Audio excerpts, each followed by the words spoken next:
አይ ቢሊቭ ኢን ሚራክልስ ከታላቋ የተአምር ሴት ካትሪን ኩልማን ትምህርቶች ወይም አባባሎች አንዱ ነው። አይ ቢሊቭ ኢን ሚራክልስ።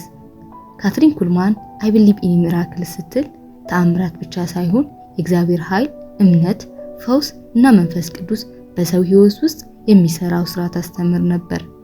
ተአምራት ምንድነው?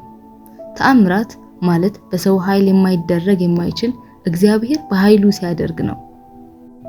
ለምሳሌ ፈውስ፣ የልብ መለወጥ፣ ሰላም ማግኘት፣ ከፍርሃት መዳን፣ የህይወት መቀየር ናቸው።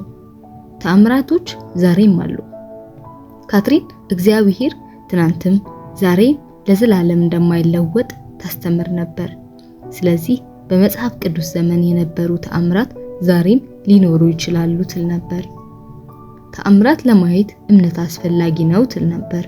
እምነት ማለት እግዚአብሔርን ማመን፣ ቃሉን መታመን፣ በተስፋ መቆም ናቸው። መንፈስ ቅዱስ የተአምራት ምንጭ ነው። ካትሪን በጣም ስለ መንፈስ ቅዱስ ታስተምር ነበር። መንፈስ ቅዱስ የእግዚአብሔር መገኘት ነው ትል ነበር። ተአምራትም የሚፈጠሩ በሰው ኃይል ሳይሆን በመንፈስ ቅዱስ ኃይል ነው ትል ነበር። ካትሪን ኢየሱስ የፈውስ ምንጭ ነው ትል ነበር። ሰዎች በራሷ ላይ እንዳይታመኑ ሁልጊዜ ወደ ኢየሱስም ትመራቸው ነበር። እኔ አልፈውስም፣ ኢየሱስ ነው የሚፈውሰው ትል ነበር። ትልቁ ተአምር የልብ መለወጥ ነው ትል ነበር።